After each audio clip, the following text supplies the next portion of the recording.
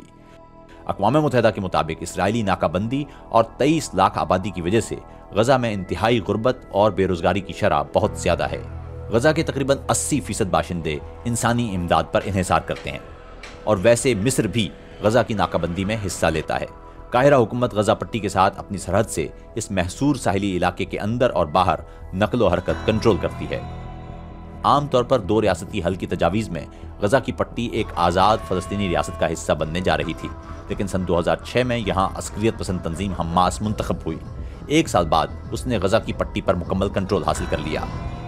Hamas کو یورپی union اور امریکہ نے دہشت گرد تنظیم قرار دے رکھا ہے، اور یہ اسرائیل میں متعدد دہشت گردانہ حملوں کی ذمہ دار ہے۔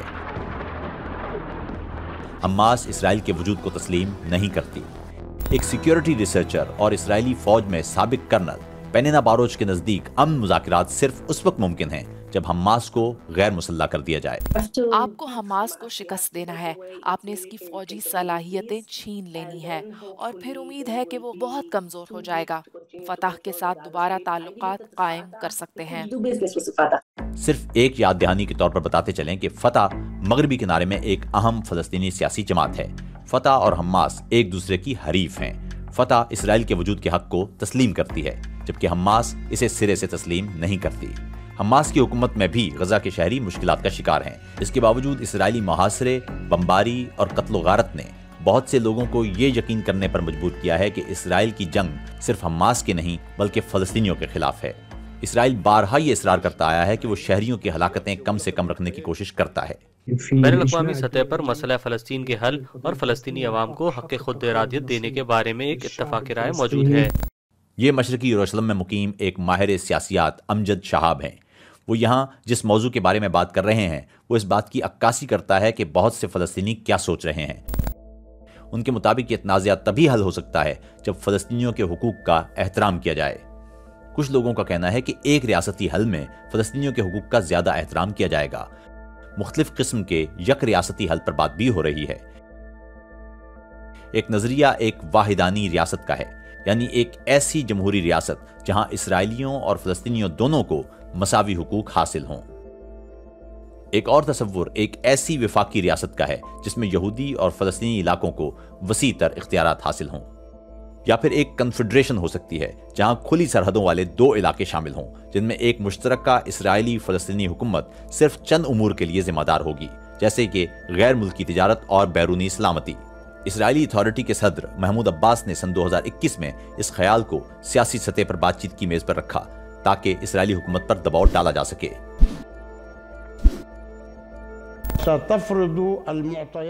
زمینی حالات کا مطلب فلسطین کی تاریخی سرزمین پر ایک ریاست کے اندر سب کے لیے مساوی اور مکمل سیاسی حقوق ہوں گے۔ کسی بھی قیمت پر اسرائیل کو اس کا انتخاب کرنا ہوگا۔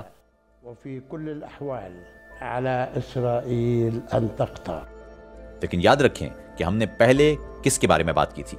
تمام سرکاری امن مذاکرات میں مجوزہ حل صرف 2 ریاستی حل تھے۔ یک ریاستی حل کے خیالات ہمیشہ سے صرف خیالات رہے ہیں۔ 7 اکتوبر کو جو کچھ ہوا اس سے پہلے ہی میرا تجزیہ تھا کہ ان میں سے کوئی بھی حل موجود اس بے پناہ دشمنی کی وجہ سے کارآمد نہیں، اور یہ مزاحمت اور تناؤ بالآخر تشدد کی طرف لے جائے گا۔ اور مجھے لگتا ہے کہ اب اس سے میری رائے کو تقویت ملی ہے کہ آزاد سرحدوں والی ایک ریاست جیسا کوئی حل کوئی جو کام کرے گا۔ اور اس کے ساتھ 2 ریاستی حل کی حمایت دونوں طرف کم ہو چکی ہے۔ تو کیا اسرائیل اور فلسطینی کبھی تشدد اور صدمے کے گھن چکر سے نکلنے کے راستے پر متفق ہوں گے؟ فی الحال ایسا لگتا ہے کہ لوگ صرف ایک ہی چیز پر متفق ہو سکتے ہیں، اور وہ یہ کہ امن ابھی تک پہنچ سے باہر ہے۔ بین الاقوامی قانون، بین الاقوامی قراردادوں اور انسانی حقوق پر مبنی سیاسی حل کے بغیر مجھے نہیں لگتا کہ یہ تنازع ختم ہو سکے گا۔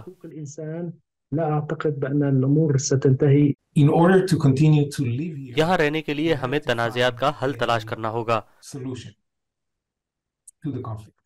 ایسا دونوں طرف سے ہونا چاہیے، لیکن مجھے یقین ہے کہ یہ بہت مشکل کام ہے، اور اس کے لیے بین الاقوامی حمایت بھی ہونی چاہیے۔